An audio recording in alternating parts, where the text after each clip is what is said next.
tidak semua yang menggoda itu nikmat. Kadang, yang paling menggoda justru yang paling dekat dengan neraka. Warung pecel di sudut Jalan Pasar Kembang, Surabaya, nampak biasa saja saat siang hari. Bahkan, kesan rumah kosong yang seakan ditinggalkan pemiliknya lebih mencolok dibandingkan sebagai sebuah tempat makan. Papan nama yang tergantung di depan sangat sederhana, Warung Pecel Mbah Kliwon. Tulisannya sudah memudar akibat paparan hujan dan panas. Namun, yang membuat tempat ini berbeda bukanlah penampilannya, melainkan jam operasionalnya yang tak lazim.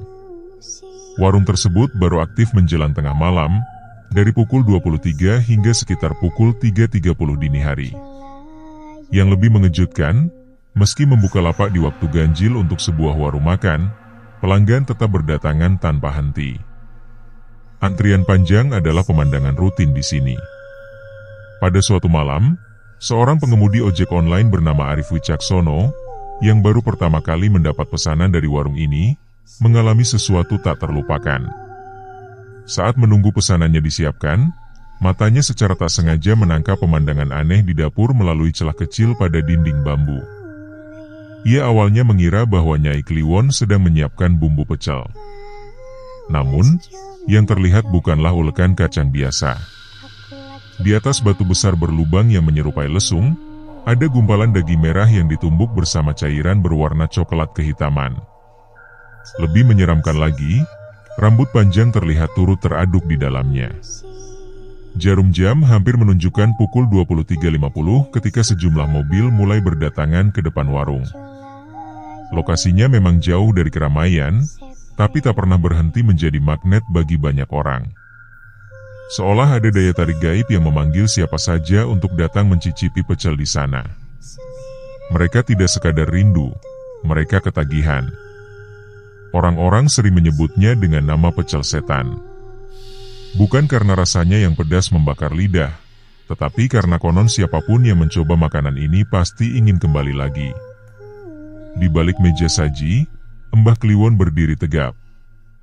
Tubuhnya kurus dengan rambut putih dan mata cekung yang tajam memperhatikan setiap gerakan.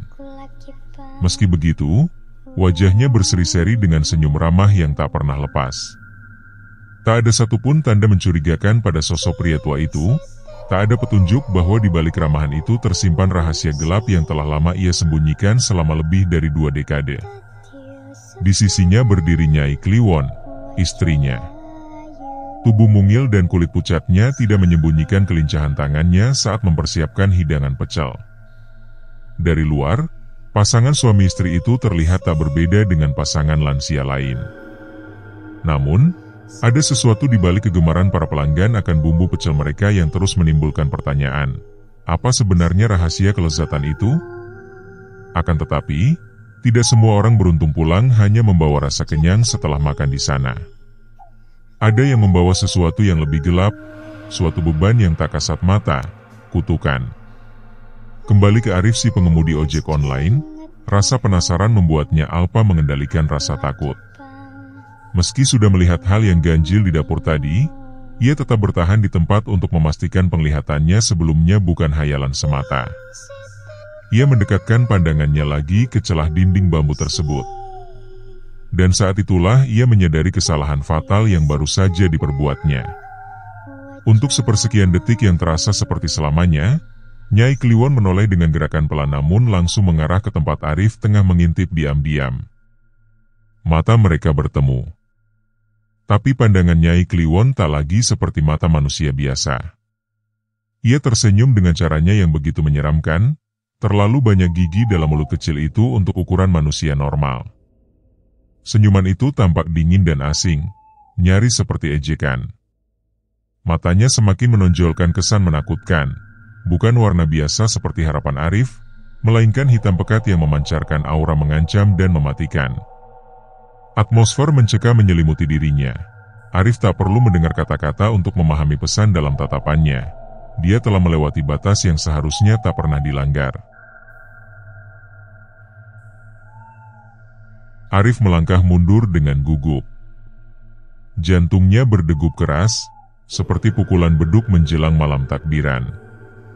Namun, yang membuat tubuhnya gemetar bukanlah senyum menyeramkan Nyai Kliwon, melainkan aroma yang mendominasi udara secara tiba-tiba. Bau kembang 7 rupa yang bercampur dengan darah busuk dan tanah kuburan. Bau itu menyusup ke rongga hidung, menusuk hingga ke paru-paru. Di saat itulah Arif sadar, ada sesuatu yang mengintainya, sesuatu yang membawa pertanda buruk. Tidak lama kemudian, sebuah suara terdengar. Samar, berat, dan bergetar, persis seperti seseorang yang tengah melantunkan mantra kuno dari kedalaman bumi. Suara itu berasal dari dapur warung pecel. Semakin lama, semakin jelas terdengar. Suara serak itu membentuk lantunan kalimat yang berulang pelan-pelan. Siji kanggo bondo, loro kanggo yuswo, telu kanggo nyowo. Kerongkongan Arif terasa kering, ia menelan ludah dengan susah payah. Tubuhnya mendadak kaku, mati rasa. Bukan doa yang didengarnya, melainkan mantra pesugihan. Sebuah ujaran sakral yang mengorbankan jiwa manusia demi kekayaan. Dengan sisa keberanian, Arif memaksa langkahnya menjauh menuju sepeda motor. Namun setiap kali ia makin menjauh dari warung pecel itu, suasananya justru semakin ganjil. Udara di sekitarnya berhenti bergerak. Tidak ada desiran angin malam. Tidak ada bunyi jangkrik atau kehidupan lainnya. Rasanya seperti seluruh area sekitar warung tersebut telah terputus dari realitas. Lampu jalan di dekat warung mulai bergetar, kemudian meredup seolah kehilangan tenaga tanpa alasan. Suhu udara mendadak turun drastis, dingin yang menyakitkan hingga jemari tangan Arif tak lagi bisa merasakan apa-apa. Bau kembang tabur itu, bau yang sangat familiar di tanah Jawa, bau yang biasanya menghiasi makam mereka yang baru saja dimakamkan, semakin pekat dan menyesakkan. Arif menoleh ke sisi kanannya, dan matanya menangkap sesuatu menggantung di bambu penyangga warung. Seperti gulungan kain putih yang semula ia kira sebagai kain lap dapur biasa. Namun tatapannya makin terpaku, hingga akhirnya ia menyadari detail yang membuat perutnya mual. Di kain lap itu terdapat noda tanah merah bercampur dengan bercak darah kering. Itu bukan kain biasa. Itu kain kafan. Lebih dari sekadar kain kafan, itu adalah sobekan kain kafan dari tubuh mayat yang telah dikuburkan. Arif memaksakan dirinya bangkit, tubuhnya gemetar saat ia melompat ke atas motor. Namun, sebelum tangannya mampu menyalakan mesin, terdengar suara lirih tepat di belakang telinganya, serak dan licin, namun syarat akan tekanan yang menyelimuti dengan kegelapan. Wis endelok, ora ula lungosak durunge nyerah no nyowo. Tanpa henti berpikir, Arif menoleh, dan segera menyesali keputusannya. Nyai Kliwon ada di sana, berjarak sejengkal darinya. Wajahnya suram tanpa bola mata, hanya hitam pekat yang mengisi rongga matanya. Dari balik kebaya yang dikenakan, cairan hitam pekat jatuh menetes ke tanah, darah yang baunya menguar seperti bangkai busuk. Jemari kurus dan dingin milik Nyai Kliwon terulur, menyentuh dahi Arif dengan pelan. Dari bibirnya, terdengar lantunan mantra yang memecah udara.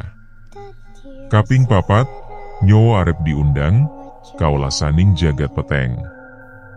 Arif mencoba melawan, tubuhnya memberontak, tapi sia-sia. Tubuhnya lumpuh total. Seluruh otot tubuh yang seharusnya bergerak seperti membeku. Bibirnya bergetar, berniat melantunkan doa, namun suaranya seolah lenyap ke kekosongan. Ia hanya mampu menangis, tanpa suara, dalam ketakutan yang menggenggamnya sepenuhnya.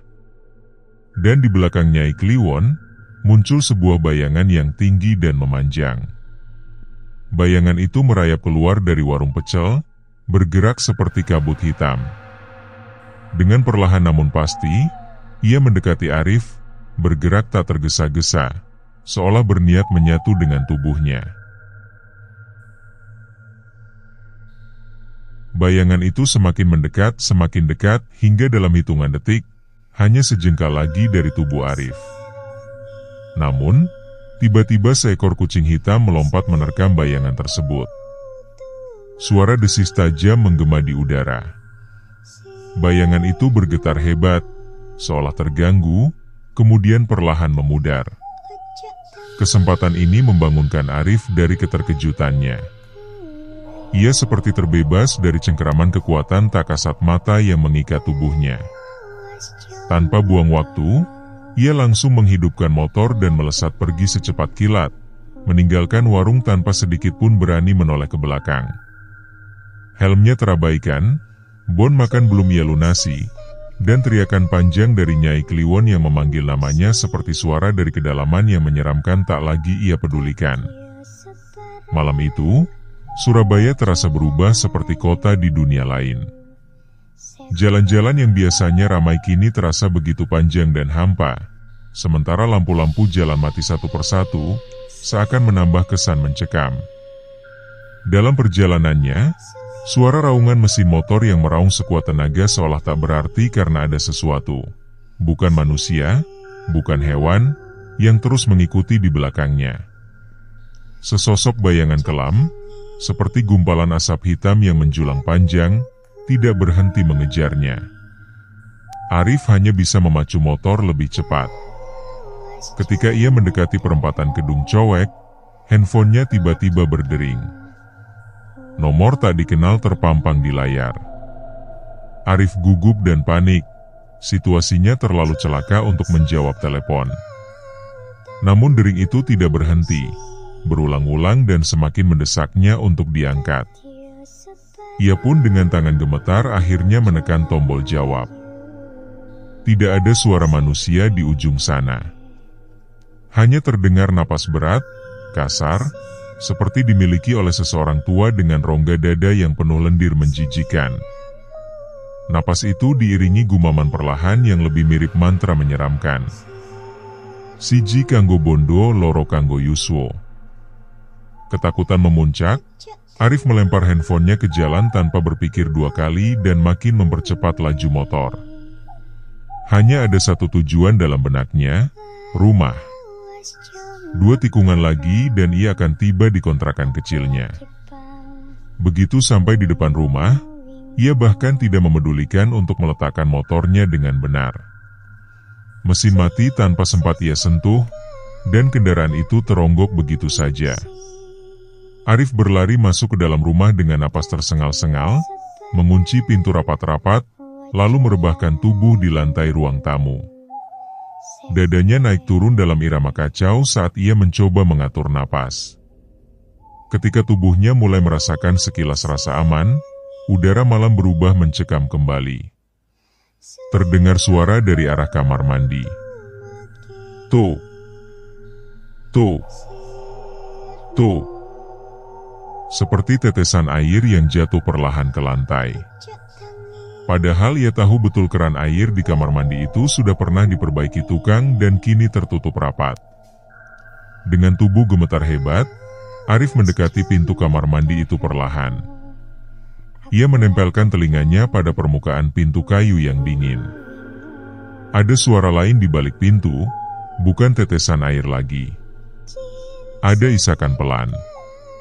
Suara seseorang menangis lirih, seperti menahan rasa sakit luar biasa. Isakan itu tidak keluar dengan bebas, seolah sengaja ditekan agar tak terdengar keras. Arif mundur selangkah demi selangkah sambil menelan ludah. Tubuhnya dipenuhi oleh bulu roma yang tegak semua. Tiba-tiba pintu kamar mandi itu berguncang hebat, seperti dihantam dari dalam oleh sesuatu atau seseorang yang mencoba menerobos keluar dengan paksa. Dan sebelum ia sempat berpikir lebih jauh, terdengar suara lain dari pintu depan rumahnya. Ketukan teratur. Perlahan, pelan, namun memiliki nada serupa ritual kematian. 3 kali ketukan. Diam. Kemudian 3 kali lagi. Suara itu memecah malam dengan kesan angker yang menusuk jiwa. Arif hanya bisa terpaku di sudut ruangan dengan seluruh tubuh menggigil hebat saat ia mendengar bisikan tipis dari luar pintu depan rumahnya. "Bukaen lawange siji kanggo bondo." Arif melangkah mundur ke sudut rumah, tubuhnya gemetar ketakutan. Air matanya mengalir deras, membasahi wajahnya yang pucat. Malam itu, tanda pertama kematian terdengar. Bukan berupa sirine, bukan pula jeritan memilukan. Hanya ada suara ketukan, pelan namun menggetarkan, dari sosok yang datang untuk menjemput jiwa. Keesokan paginya, kontrakan milik Arif mendadak dipenuhi warga. Bukan karena keramaian yang biasa, melainkan karena bau anyir yang begitu menyengat hingga radius 100 meter. Awalnya, warga mengira itu berasal dari bangkai tikus atau kucing di selokan. Namun ketika mencoba melacak sumber bau tersebut, perhatian mereka tertuju pada pintu kontrakan Arif yang masih terkunci rapat dari dalam. Pak RT mencoba mengetuk pintu beberapa kali, tetapi tak ada sahutan. Ketukan kedua pun hanya membalas dengan keheningan. Akhirnya, pintu terpaksa didobrak. Saat pintu terbuka, pemandangan di dalam memaksa beberapa warga mundur sambil mual menahan isi perut. Lalat-lalat hijau memenuhi ruangan, beterbangan tanpa henti. Dinding rumah dipenuhi coretan huruf Jawa kuno yang tergores oleh cairan hitam dengan asal-usul yang tak dapat dipastikan. Di ujung ruangan itulah mereka menemukan tubuh Arif. Ia duduk kaku menghadap dinding. Wajahnya menempel erat pada permukaannya, mata melotot lebar, bibir tertutup rapat seperti sedang menjerit dalam sunyi. Kedua tangannya menutup rapat telinganya, tanda ia seolah mati diliputi ketakutan yang tak tertahankan. Namun yang paling mencengangkan bukanlah itu. Pada dadanya terlihat bekas torehan seperti cakaran, yang jika diperhatikan lebih seksama, torehan tersebut membentuk satu kata. Tumbal. Meskipun kejadian tersebut mengerikan di luar nalar, tidak ada satupun koran atau televisi yang memuatnya. Polisi tidak datang untuk mengusut perkara ini, dan warga memilih bungkam 1000 bahasa. Mereka enggan bicara. Mereka dicekam ketakutan. Seolah kematian Arif adalah sesuatu yang berada di luar urusan manusia. Sementara itu, di warung pecel milik Mbah Kliwon, segalanya tampak berjalan seperti biasa. Malam itu, warung kembali buka dengan keramaian pelanggan yang tak berkurang. Tidak ada yang aneh, tidak ada tanda-tanda mencurigakan meski beberapa jam sebelumnya. Sebuah nyawa telah hilang, korban dari perjanjian kelam mereka. Di tikar di belakang warung, Mbah Kliwon duduk bersila, membakar dupa kemenyan. Di depannya terletak sebuah bokor kuningan, berisi bunga 7 rupa dan bawang merah, ditemani cawan tanah liat yang dipenuhi darah ayam hitam. Ia mulai melantunkan mantra Jawa kuno. Siji tuku bondo, loro tukokno sukmo, telu nguripi sing wis ora ono. Dari arah jalan raya, terdengar langkah seseorang mendekat perlahan. Langkah itu berat, seakan tanah berusaha menahan setiap gerakannya. Tak lama, sosok berpakaian serba hitam masuk ke area warung. Diam tanpa sepatah kata, wajahnya tersembunyi di balik sorban hitam yang melilit kepala hingga sebagian wajahnya. Kehadirannya membawa perubahan nyata pada udara sekitar, dingin, syarat dengan tekanan yang tak kasat mata. Nyai Kliwon segera menunduk penuh hormat. Garis wajahnya tampak tegang. Sementara itu, Mbah Kliwon membuka matanya, menoleh ke arah tamu tersebut, lalu ikut menunduk dalam-dalam. Sampun kaleksanan. Tumbal wulan punika sampun kapundhut, ujar Mbah Kliwon dengan nada penuh kehati-hatian. Pria bersorban hitam itu diam sejenak, tanpa memberikan respons langsung.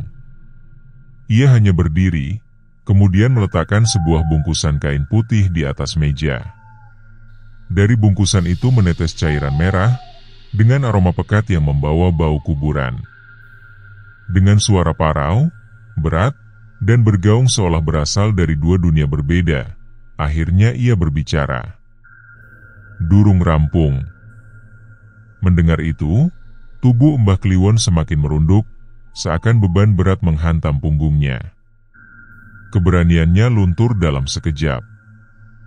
Pinten malihayang, tumbal sampun selangkung tahun kaleksanan.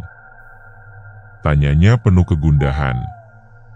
Tatapan pria bersorban semakin tajam menikam. Nyowomu dudu regane. Sing isi urip kudu terus sembayar. Ia melanjutkan dengan satu kalimat lagi, kalimat yang mengguncang jiwa Mbah Kliwon hingga darahnya terasa berhenti mengalir. Wulan ngarep tumbal kudu istimewa. Tumbal perawan suci. Nyai Kliwon spontan mengangkat wajahnya. Pucat pasi seperti kain kafan yang telah lama terkubur. Perawan suci? Selama 25 tahun mereka menjalani perjanjian dengan pesugihan kain kafan. Ini adalah pertama kalinya ada permintaan semacam ini, tumbal yang tak biasa. Dan siapa saja yang berurusan dengan dunia hitam memahami maknanya. Ini bukan sekadar tumbal biasa, melainkan sebuah panggilan untuk sesuatu yang jauh lebih gelap dari sebelumnya. Nyai Kliwon menggenggam jari-jarinya erat hingga pucat pasi. Napasnya tersengal-sengal, sementara sendi-sendi tangannya bergetar hebat. Eyang, tumbal perawan suci, punopo mboten saged dipun ganti? Pria bersorban hitam itu terdiam sesaat. Ketika ia akhirnya berbicara, suaranya pelan, namun memancarkan kekuatan yang terasa mencekam. Lampu di warung itu bergetar tanpa sebab. Ora ieso. Wektune wis cedak. Pangwoso pepeteng wis tangi. Nyai Kliwon menahan napasnya yang terasa berat. Penguasa kegelapan? Itu bukan istilah sembarangan dalam dunia pesugihan. Sebutan itu hanya digunakan untuk menunjuk makhluk yang jauh lebih mengerikan, bukan sekadar jin, melainkan penguasa dari sesuatu yang lebih purba, sesuatu yang lebih kelam dari neraka itu sendiri. Mbah Kliwon mencoba bicara. Eyang, keluarga sampun nindakaken sedoyo. Ingsun sampun ngimami ritual puniko sekawan doso dinten. Ingsun sampun maringi tumbal saben wulan. Sapuniko kok tambah maning? Menopo mawon kerso panjenengan, ingsun. Bruak. Pria bersorban hitam itu menghantam meja dengan pukulan membabi buta, membuat kayunya retak berkeping-keping. Api di tungku dapur mati begitu saja, tak jelas sebabnya. Angin dingin menyeruak, membawa serta lantunan gamelan samar yang terdengar berasal dari tempat asing, entah dunia manusia atau bukan. Kata-kata sang pria adalah bilah tajam, menusuk ke tulang mereka tanpa ampun. Pesugihan iki ora gratis. Sugih ora teko soko lumantar rejeki. Sugih teko soko nyowo, nyowo sing mbok tumbal no gawe gantine sugihmu. Saiki waktune mbayar luwih gede. Yen ora, kabeh bakal dijupuk. Kabeh. Tegang semakin menyelimuti udara di warung kecil itu.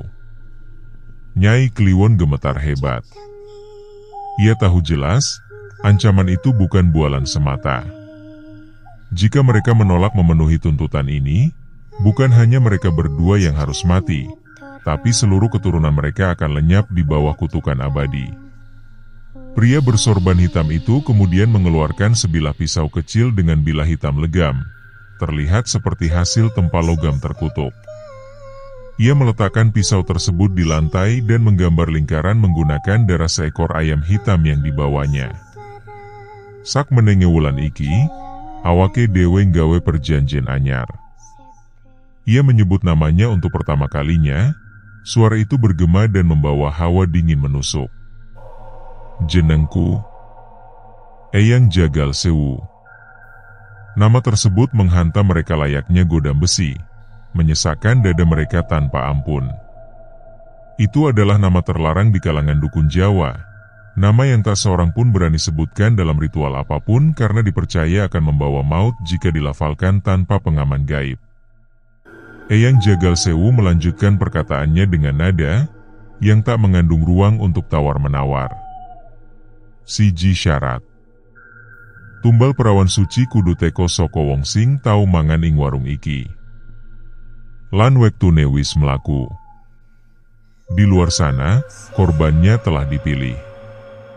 Sasarannya sudah ditentukan. Yang lebih mengerikan lagi, gadis itu sama sekali belum menyadari bahwa hidupnya telah dihargai sebagai bayaran sebuah perjanjian berdarah. Perawan suci yang terpilih itu adalah Fatimah Rahman. Mahasiswi kedokteran Universitas Airlangga, cantik, cerdas, berprinsip, dan berwibawa. Seminggu terakhir, ia menjadi pelanggan tetap warung pecel Mbah Kliwon setiap malam karena jadwal coas di IGD RSUD Dr. Soetomo membuatnya sering pulang larut. Tak ada yang aneh pada awalnya, sampai malam itu. Saat Fatimah selesai makan, tiba-tiba lampu warung berkedip 3 kali, angin dingin berhembus pelan, dan seekor belalang hitam jatuh tepat di piring pecelnya. Bukan belalang biasa, matanya merah darah, tubuhnya penuh bulu halus, dan bau bunga Kamboja tiba-tiba muncul entah dari mana. Tanpa sadar, Nyai Kliwon menelan ludah keras-keras. Itu bukan kejadian kebetulan. Itu tanda pemilihan tumbal. Dan yang lebih mengejutkan, makhluk pesugihan mereka sendiri yang memilih Fatimah, bukan mereka. Tumbal gadis suci sudah tiba. Dan Fatimah adalah orangnya. Namanya siapa? Enduk? Tanya Nyai Kliwon dengan senyum lemah, menyembunyikan getaran suaranya. Fatimah, jawabnya sopan. Saya sering makan di sini karena warung panjenengan enak, Bu. Nyai Kliwon memaksa tersenyum.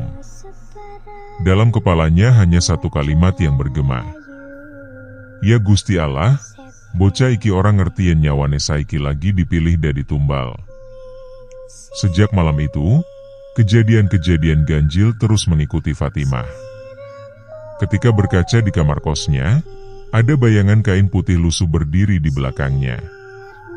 Ketika menutup mata, selalu tercium bau tanah basah bunga Kamboja. Ketika tidur, mimpi yang sama datang berulang kali. Ia berdiri di pemakaman tua, dan seseorang memanggil namanya dari dalam kuburan. Fatimah, Fatimah, cedakene, wis suwe aku nunggu siro.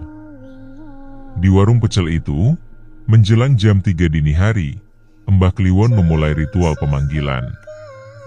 Di depan tungku dapur yang sudah padam, kain kafan sobek diletakkan di atas tanah, melingkar dalam rajah kuno Jawa.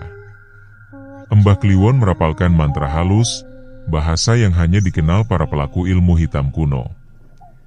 Siro sing enderek ing pepeteng sanget, siro sing nyekseni serah jiwa, kawulane wusteko, tondo wis kelakon, sambut nyawane. Fatimah Rahman.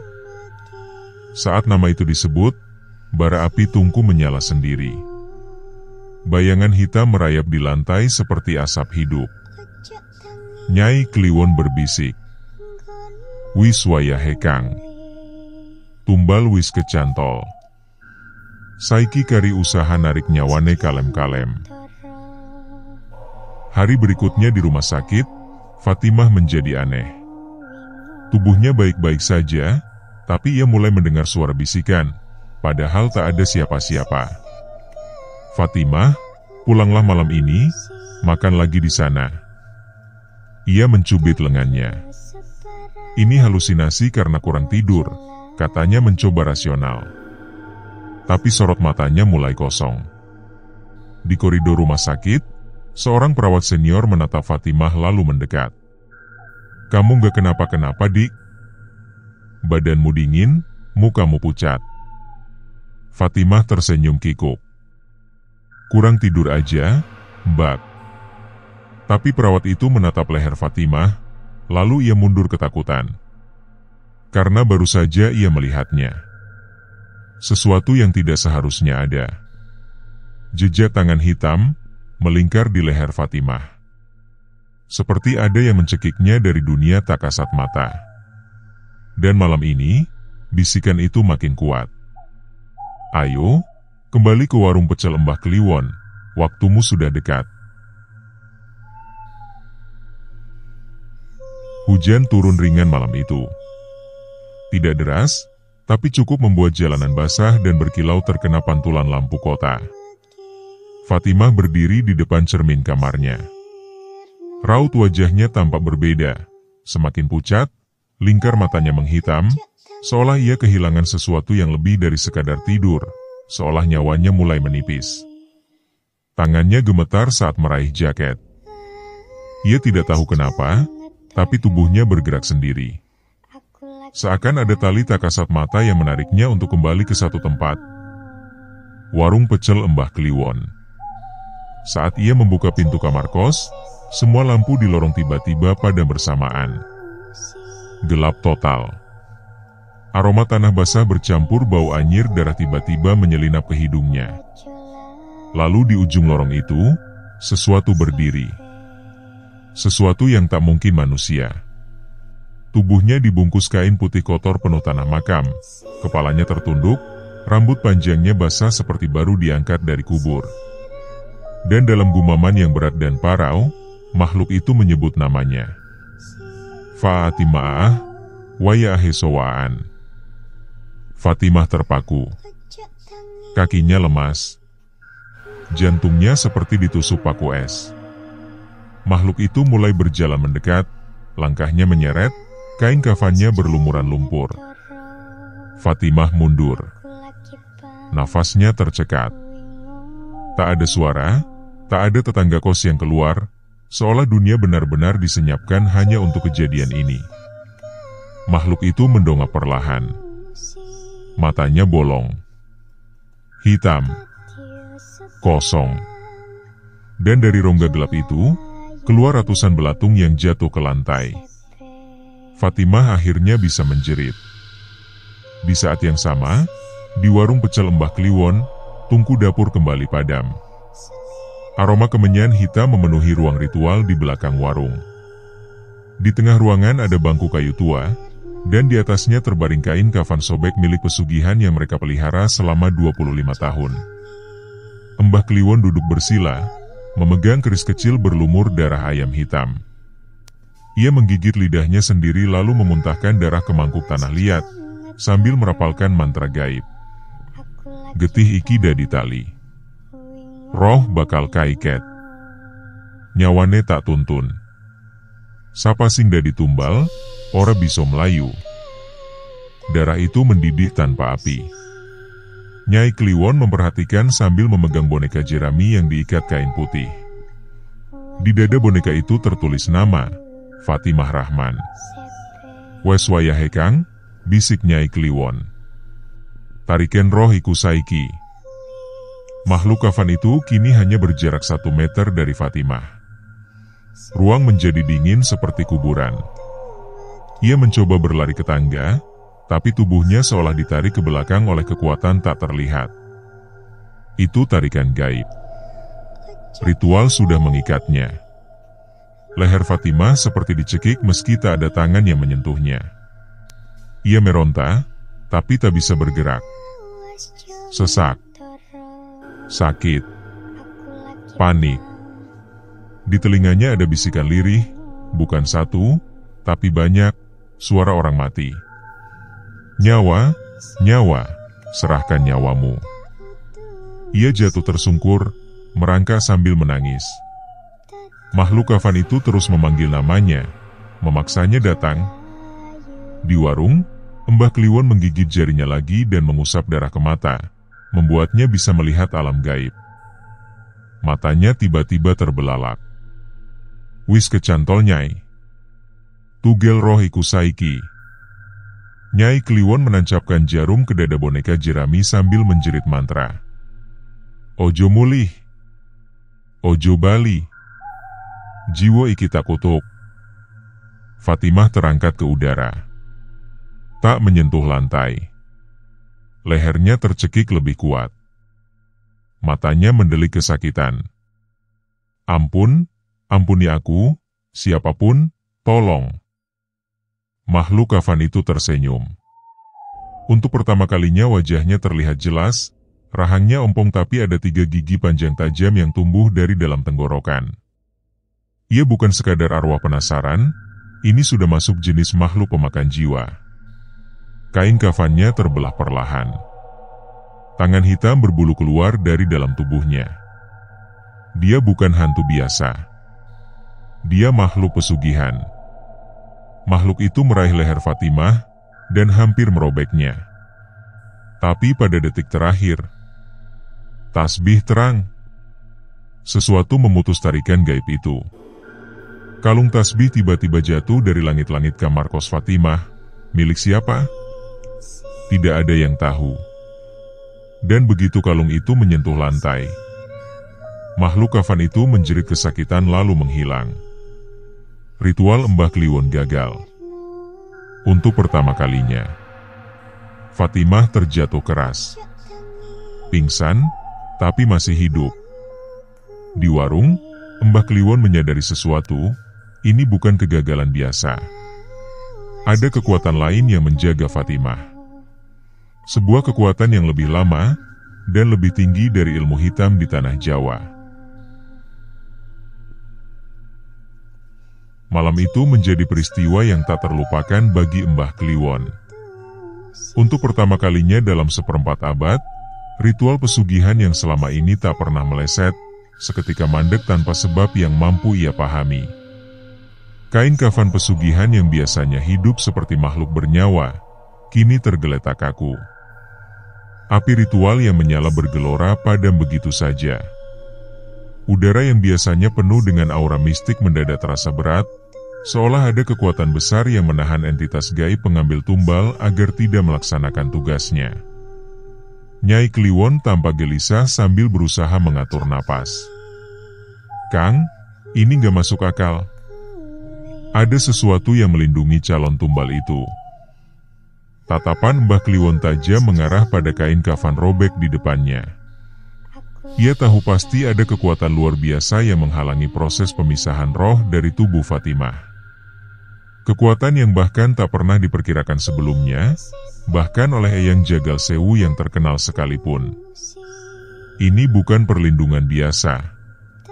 Ini pertanda, gumam Mbah Kliwon dengan nada berat dan penuh arti. Gadis itu memiliki garis doa yang kuat, dan penjaga yang datang dari langit.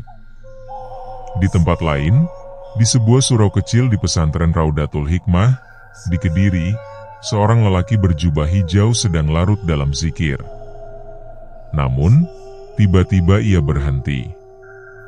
Angin dingin menyelinap masuk, menggoyangkan lampu gantung tua di surau itu. Samar terdengar suara rantai besi bergema dari kejauhan, meskipun tidak ada seorang pun di sana. Lelaki itu membuka mata perlahan, dan hanya satu nama terucap dari bibirnya. Fatimah. Ia menggenggam tasbih kayu cendana yang sudah lusuh dimakan waktu, yang menunjukkan keteguhan ibadah bertahun-tahun. Tatapannya yang tajam namun penuh kedamaian memancarkan wibawa alami tanpa perlu bersuara keras.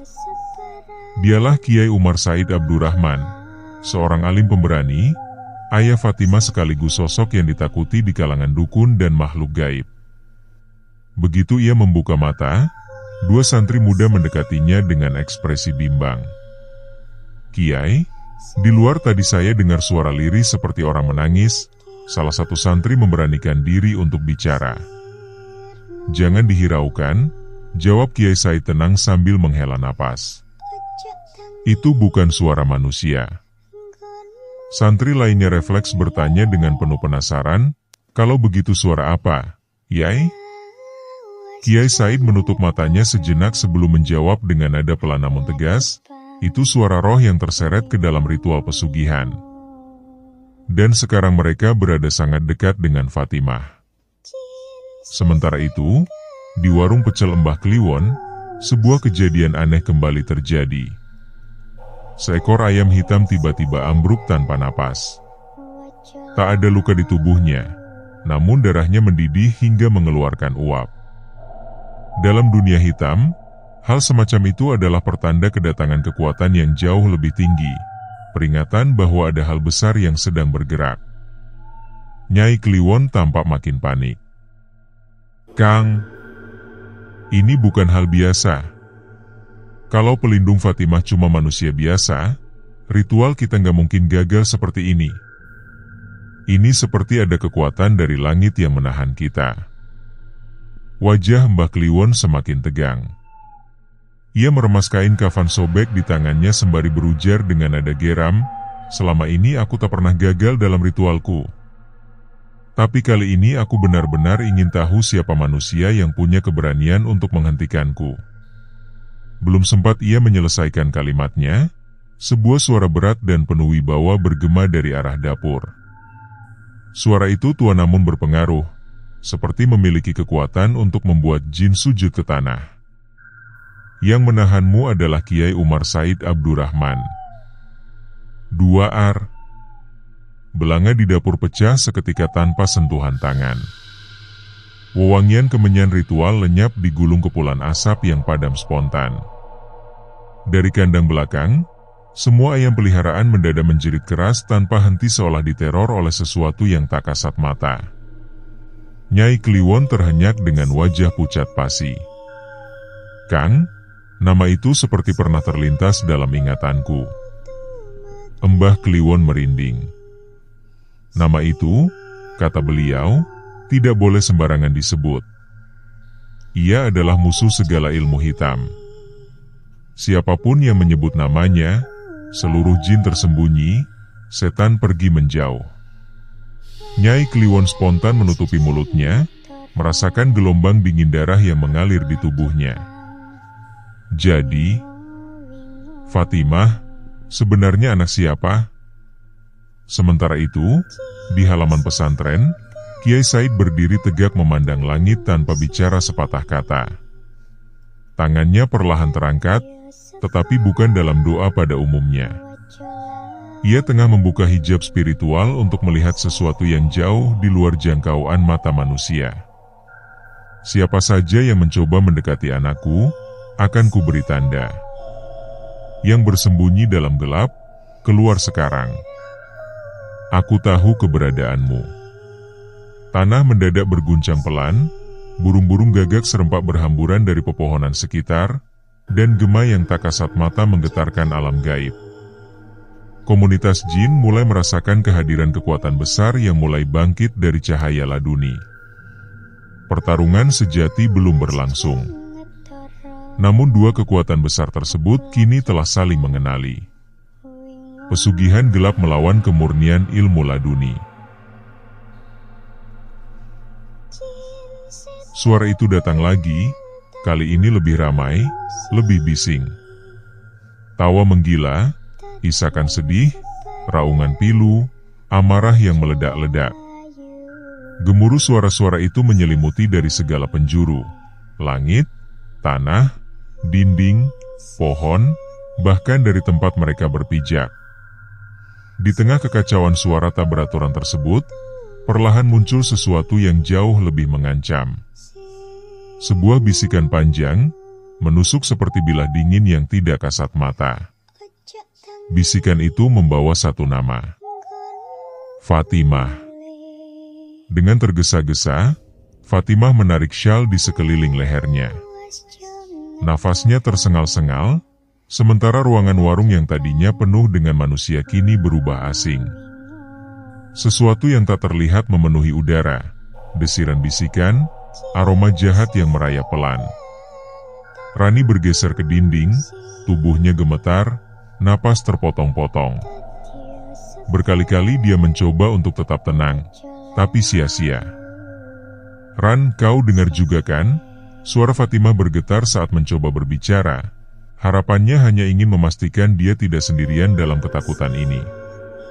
Belum sempat jawaban keluar dari Rani, pemandangan mengoyak logika hadir begitu saja. Rak dapur di sudut warung mendadak bergerak tanpa disentuh. Gelas-gelas itu berjatuhan satu persatu. Lantai dapur mulai bergetar bersamaan dengan perabotan di sekitarnya. Di meja makan, nasi pecel hangat mendadak busuk dalam hitungan detik, menggumpal menjadi hitam pekat seolah diselimuti racun yang tak terlihat. Di altar kecil pinggir ruangan, bunga kenanga berubah warna menjadi hitam kelam. Kelopak demi kelopak jatuh bergantian lalu tertata rapi di lantai seolah membentuk kalimat sederhana namun mencekam. Darah adalah janji. Udara di ruangan makin memberat. Sulit bernapas. Sepertinya ada sesuatu yang mulai merangsek masuk ke dunia mereka. Sementara itu, jauh di dekat rel kereta tua yang menuju gudang kosong, Mbah Kliwon bersama Nyai Kliwon dan Patmo sibuk menyiapkan ritual. Sesajen tersaji dalam lingkaran tanah dengan pola aneh, tulang belulang hewan dan rambut manusia berserakan di atasnya, terpadu dengan simbol kuno. Obor menyala mengelilingi lingkaran itu, cahayanya meletup-letup di antara tetesan darah yang diguyurkan sebagai bagian dari persembahan. Patmo menelan ludah, seluruh badannya gemetar tak terkendali. "Mbah, ini ritual terakhir kan? Tapi kenapa makin liar? Banyak tulang, bahkan ini kelihatannya seperti tulang manusia." Sebelum kalimatnya selesai sepenuhnya, Nyai Kliwon membelalak ke arahnya, melontarkan tatapan tajam bersamanya sebuah bentakan keras yang seolah menyambar udara malam. "Diam!" Patmo terduduk gemetar. Sementara itu, Mbah Kliwon perlahan memutar kepalanya menatap dalam pada Patmo. Usianya sudah menumpuk terlalu banyak tahun. Wajah yang dulu penuh wibawa kini memancarkan kelelahan abadi. "Tidak ada lagi pertanyaan," katanya pendek. "Mulai sekarang kita harus lebih cepat sebelum dia tiba." "Dia? Maksudnya siapa?" tanya Patmo dengan suara hampir tak terdengar. Mbah Kliwon tak menjawab. Matanya memandang langit gelap penuh bintang yang tampak beringsut mundur dari sesuatu, dari kehadiran yang tidak manusiawi. Jeda panjang melingkupi suasana sebelum ia berkata lirih, "Yang datang bukan manusia." Mbah Kliwon mengambil kendi tanah liat di tengah ritual yang semakin tegang. Begitu tutup kendi terbuka, aroma busuk mayat menyeruak, menyelimuti udara seperti belati.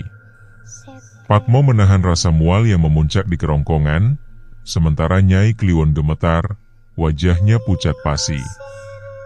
Dari dalam kendi, bukan air yang mengalir keluar, melainkan gumpalan daging merah segar yang masih meneteskan darah. Bau amis langsung memenuhi ruangan, menusuk tanpa ampun. Darah tumbal bulan lalu. Suara Mbah Kliwon lirih di antara keheningan. Belum habis disantap. Arwah itu lapar lagi. Patmo terpaku, lalu perlahan mundur satu langkah. Saya gak mau ikut lagi. Ini sudah di luar batas." Tatapan Mbah Kliwon berubah tajam. Ia menoleh cepat ke arah Patmo, matanya kosong pekat seolah sebagian jiwanya telah lenyap, terserap oleh sesuatu yang gelap. "Kau pikir ini cuma lelucon, Patmo?" kata Mbah Kliwon dingin. Patmo semakin terdesak. Langkah mundurnya terhenti saat mulutnya berusaha merangkai keberanian yang samar. "Saya cuma disuruh urus operasional warung, Mbah. Tidak ada persetujuan ikut campur urusan mistik." Namun sebelum kalimat itu rampung, Nyai Kliwon menancapkan sebilah paku berkarat ke tanah tepat di depan kaki Patmo. Tanah bergetar, seakan menyampaikan peringatan tanpa suara. "Kalau kau mundur sekarang, kau akan menjadi tumbal berikutnya." Ruangan sunyi mengancam, dipecah oleh suara berat yang muncul dari udara, suara yang tidak berasal dari manusia. "Pilih, bertahan hidup dalam perjanjian, atau mati tanpa jejak." Angin tiba-tiba berhembus tak wajar, membawa daun-daun kering beterbangan. Obor di sudut ruangan berkedip-kedip hampir padam, dikejar gelap yang mendesak. Kemudian terdengar suara menyeret dari arah gudang, langkah berat dan pelan, tapi menghantui setiap detiknya. Grok! Grok! Grok! Mata Patmo melebar dalam ketakutan. Wajahnya memucat seakan darah berhenti mengalir. Apa itu? Suaranya nyaris tak keluar.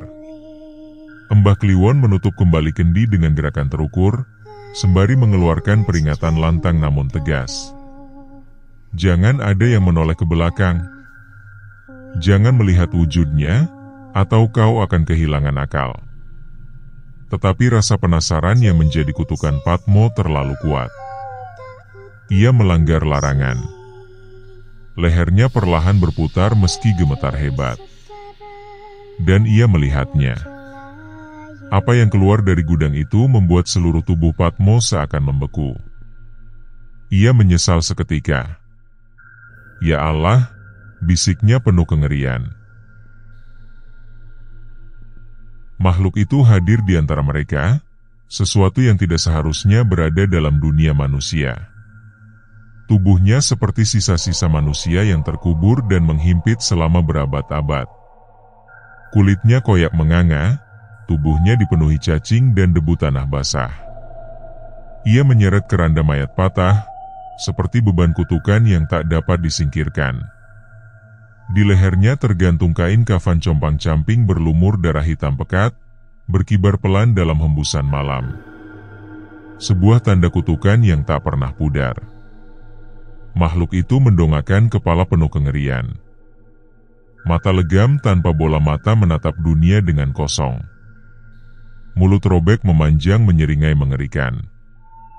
Dan ia tersenyum, sebuah senyum mematikan. Mbah, itu mayat hidup. Patmo tergagap, tubuhnya menggigil tanpa kendali. Mbah Kliwon menggeleng pelan tanpa rasa gentar sedikit pun. Bukan, sahutnya, suaranya begitu penuh gravitas. Itu bukan mayat hidup. Ia menatap langsung ke arah makhluk itu tanpa ragu dan mengucapkan kalimat terakhir yang mencengkeram jiwa setiap orang di ruangan tersebut. Itu penagih perjanjian. Kembali ke Fatimah yang ada di warung pecel dengan langkah yang terlihat berat. Tangannya perlahan memegang kepala, ekspresi wajahnya tergambar kebingungan bercampur ketakutan. Dalam kesunyian, suara asing mulai muncul di benaknya, bukan sekadar memanggil, tetapi memberi perintah yang tegas dan mencekam. Datang menuju gelap, suara itu bergema pelan namun tajam. Datang ke lorong tanpa akhir. Datang ke tempat tanah menelan daging manusia. Fatimah berusaha melawan bisikan itu, tapi tubuhnya bagai dikendalikan kekuatan tak terlihat, bergerak tanpa ia kehendaki. Syal di lehernya berkibar perlahan, tertiup angin dari arah yang sulit ditentukan. Rani, yang sejak tadi memperhatikannya, berusaha menahan langkah Fatimah dengan menarik lengannya sekuat tenaga. Fatimah, sadarlah. Apa yang terjadi denganmu? Teriak Rani penuh panik. Sesaat, Fatimah berhenti. Tubuhnya tampak terpaku di tempat. Sekilas wajahnya berubah pucat pasi, bibirnya bergetar pelan seolah mencoba berbicara. Namun saat akhirnya sebuah suara keluar, itu sama sekali bukan miliknya. Aku dipanggil, ucapnya dengan nada dingin. Rani tertegun. Dipanggil? Siapa yang memanggilmu? Dengan tatapan kosong yang membuat bulu kuduk berdiri, Fatimah menjawab pelan, suaranya kini lebih menyeramkan daripada sebelumnya. Aku dipanggil oleh pemberi janji. Suasana di dalam warung pecel berubah seperti ruang kematian. Lampu-lampu redup bergoyang sendiri. Meja dan kursi bergetar pelan. Aroma bunga kenanga bercampur darah mulai terasa pekat. Fatimah berdiri mematung, matanya kosong. Hanya bibirnya yang bergerak lirih seperti sedang mendengar bisikan dari alam lain. Rani memegang bahunya. Fatimah, sadar, Fat. Jangan ikuti bisikan itu. Fatimah menoleh pelan. Tatapannya tajam, dingin, bukan lagi dirinya. Tiba-tiba, seluruh jendela warung tertutup keras brak. Seolah dihantam kekuatan tak terlihat. Guci air di dekat pintu meledak pecah, isinya berubah menjadi darah kental yang mengalir di lantai.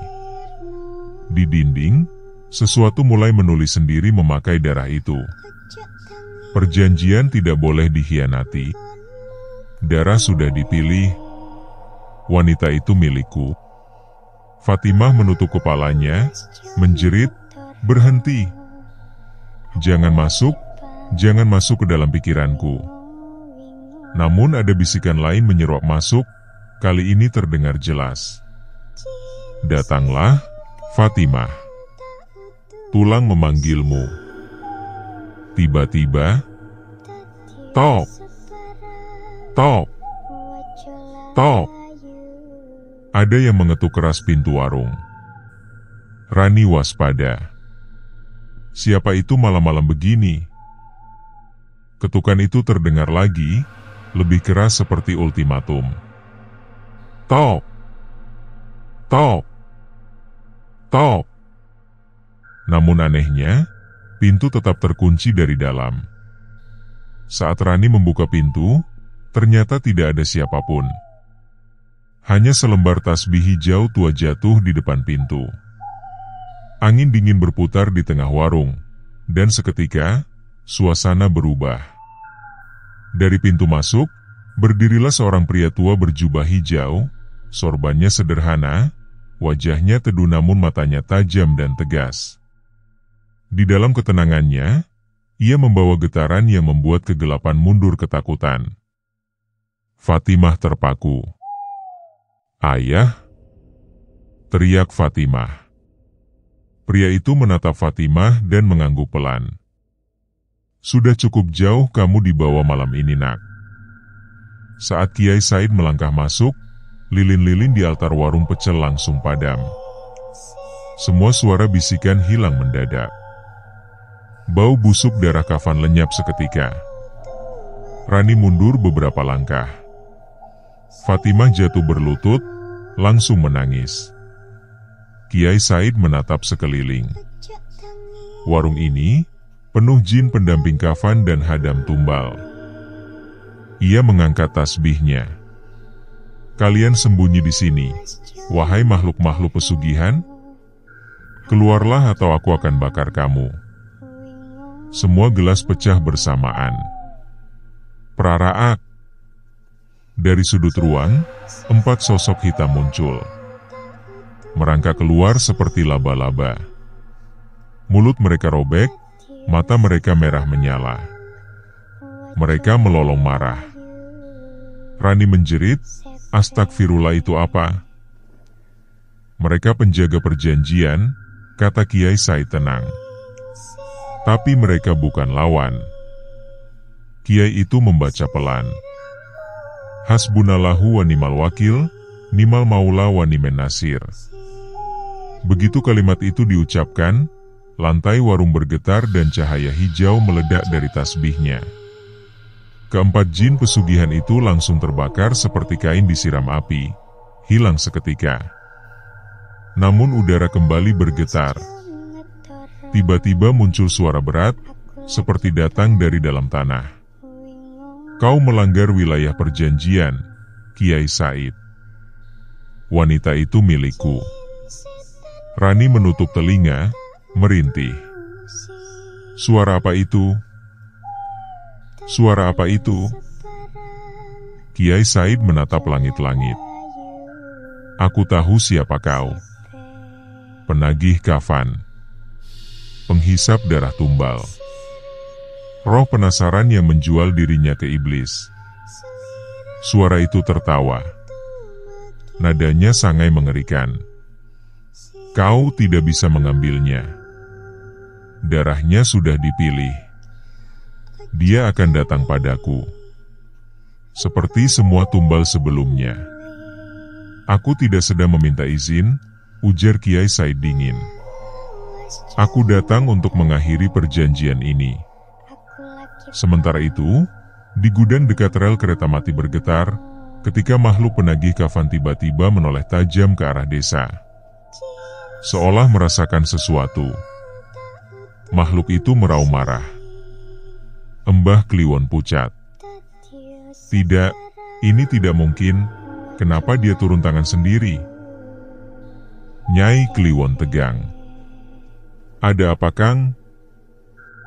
Lawan kita bukan manusia biasa. Siapa? Kiai Mas Said Abdurrahman, ahli laduni. Patmo gemetar. Kita pasti kalah. Embah Kliwon menggertakkan gigi. Belum. Perjanjian belum gugur. Selama Fatimah belum diamankan, Kiai itu tidak bisa menang. Ia menunjuk Patmo. Bawa Fatimah. Malam ini juga. Hidup atau mati. Sedangkan dalam warung pecel, Fatimah memegang Kiai Said dengan wajah terlihat masih ketakutan. Ayah, apa yang sebenarnya terjadi? Kiai Said menatap putrinya dalam-dalam. Anakku, kamu telah dipilih sebagai tumbal pesugihan.